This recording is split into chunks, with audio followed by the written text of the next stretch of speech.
178 for 4 on the board for Punjab. At one moment, it looked like they will cross 190, 195, but as it turns out, they fell way short of that target. 178 for 4. Still a decent total, very respectable, very defendable. Chennai bowlers have done a really good job to pull them back to get the wicket of KL Rahul, the set batsman. Nicholas Pooran also going out for 33.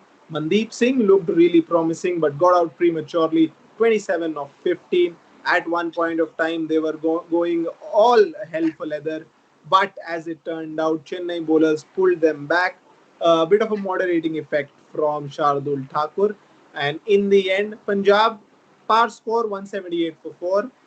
But they are in with a good chance. They'll have to bowl really well to defend this total on this wicket because it is a good batting wicket. It is coming onto the pitch.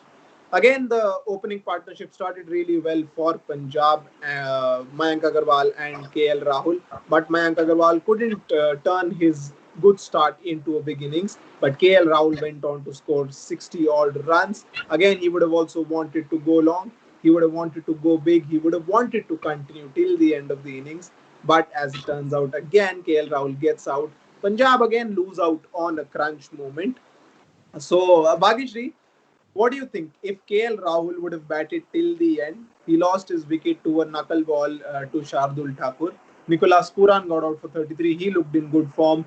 Shades of good form from Mandeep Singh. A really enterprising innings. What do you think? Would they have got past 190 or 200 maybe?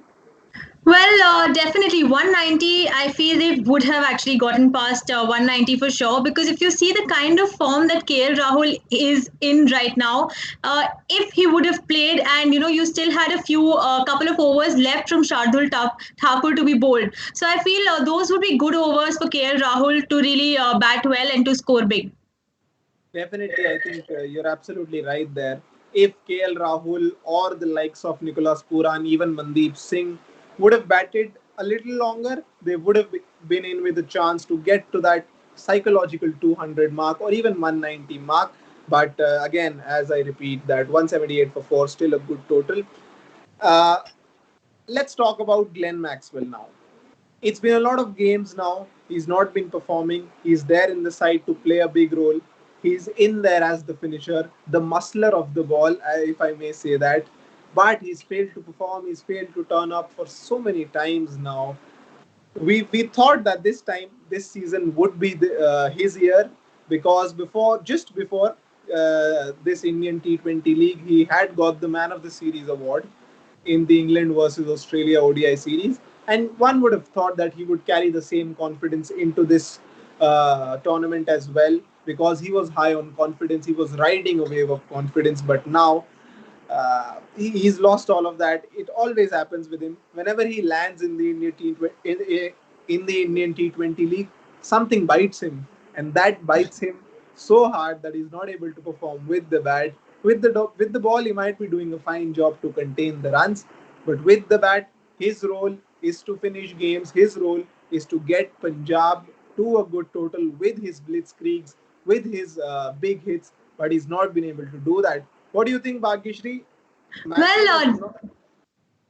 Well, definitely, Yuvraj. I think Glenn Maxwell is someone who is he's a big hitter, and he brings a lot of depth into the batting of any team that he plays for.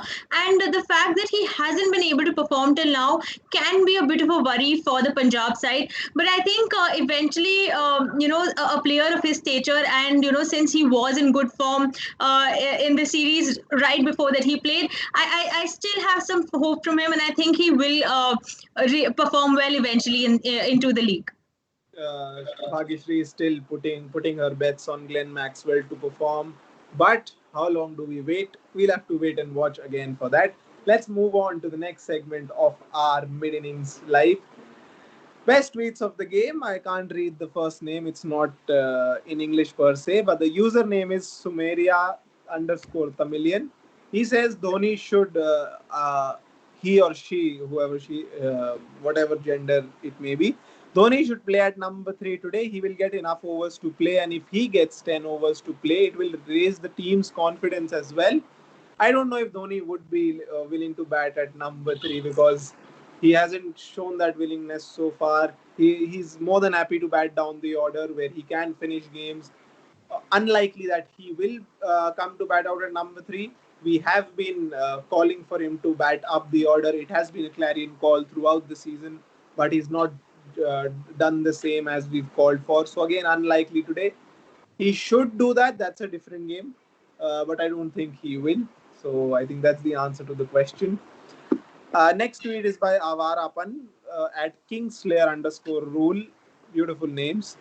Unless Glenn Maxwell gets dropped, which is highly unlikely, as Punjab won't break the Mayank Rahul partnership. So most likely, Chris Gale's doors close to play. That's exactly what I was thinking about before this game as well.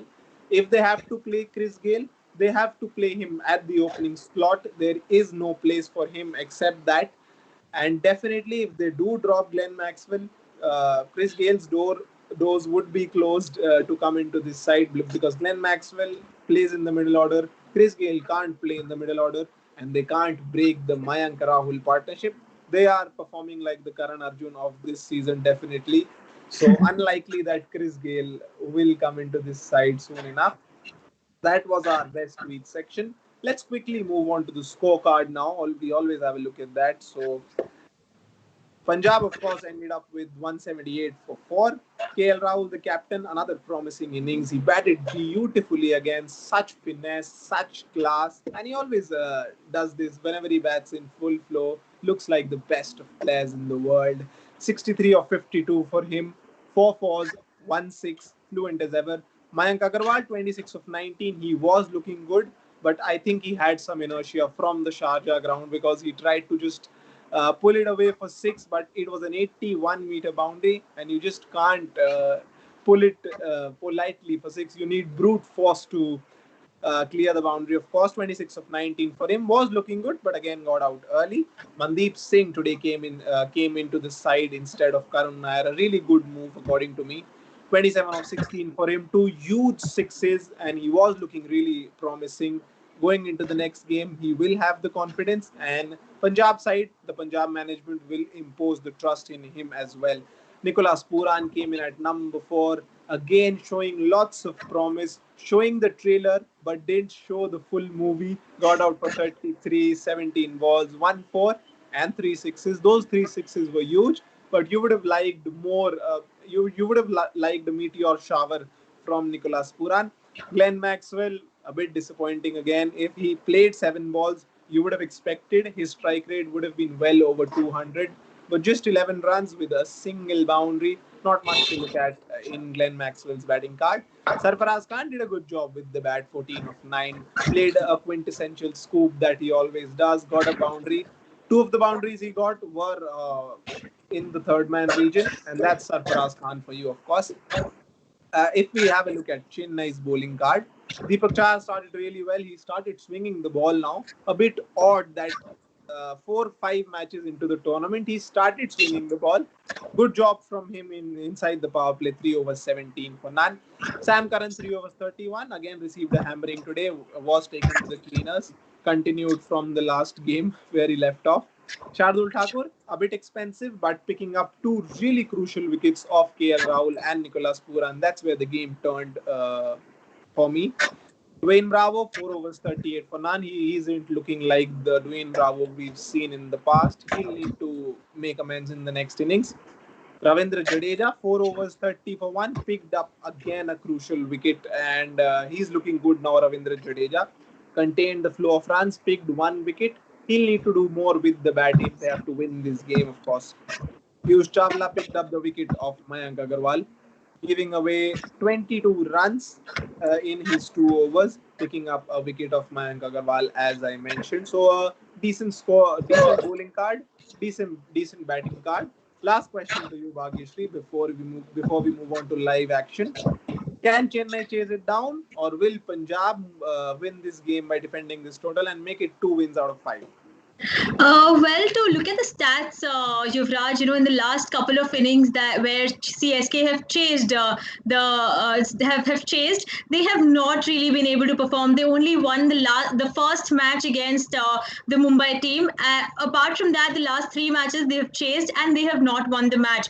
However, today it'll be interesting to see the way Shane Watson and Ambati Raidu perform. Duplessis has performed for the team, and he has shows why he has shown why he's there in the team, while Shane Watson and Ambati Raidu are yet to come up. Ambati's first innings was fantastic, and he would obviously want to make a comeback after his injury, because of which he could not play one match.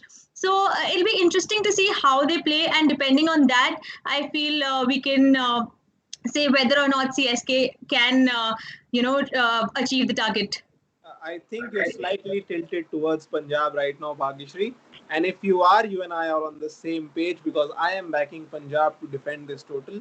A lot of people might think because it's my favorite team, so I'm backing them. But I genuinely think there are some problems in the Chennai batting lineup. That's why I think they have lost a few games.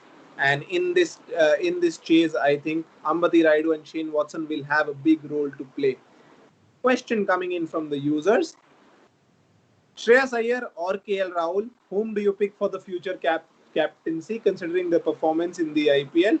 It's a no-brainer for me. It has to be Shreyas Iyer. He looks way mature than his years, way mature for his age. KL Rahul has made some questionable decisions in this tournament so far. His captaincy hasn't been up to the mark. You would expect that, of course, because it's his first year, his debut season as a captain, KL Rahul. He's performed individually really well. He holds the orange cap now. It's fluctuating between Mayank Agarwal and KL Rahul right now. It'll be interesting to see who bags this orange cap at the end of the season. Apart from that, I think for the captaincy, Shreyas Iyer looks really good. The way he rotates his bowlers, his field positions especially.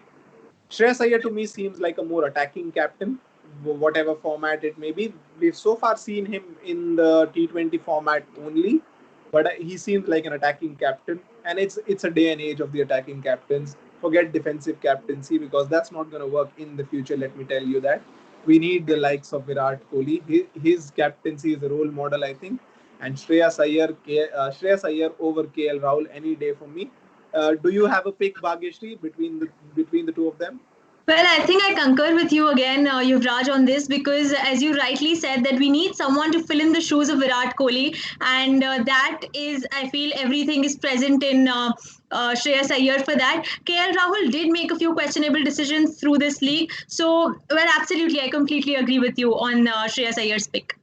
I would like someone to continue the brand of Virat's captaincy, and I think Shreyas Iyer embodies that. And definitely, I think Shreyas Iyer is one candidate we will be looking at as a future captain. KL Rahul would be one of them, but I think he's occupying the back seat for now, and Shreyas Iyer is firmly in the front seat. Let's see who grabs that captaincy in the future. But right now, Virat is there. You wouldn't want anyone to replace him because he's doing a fine job with the captaincy, of course. And again, I'd like him to continue the aggressive brand of captaincy. And if he has to pass the baton on to someone in the future, it has to be Shreyas Iyer for me. Players have stepped onto the field. The match is about to begin. 179 for Chennai to chase. Faf du Plessis and Shane Watson have come out to the middle. Very important for them to lay a good solid foundation so that not much problems occur for the middle order and other batsmen down the middle order. Let's see if Chennai can chase this down. Today, KL Rahul is not with the gloves. Nicholas Pooran has donned the gloves for us today, and KL Rahul will be out there in the field with his mitts, of course. Let's see if Chennai can chase this down or Punjab make it 2 out of 5. We'll have to wait and watch for that. This is Yuvraj, and with me I have Bhagyashri signing off. We'll join you again after the match with a post-live show, bringing you all the analysis. Till then, watch the game, enjoy the game. We'll come back.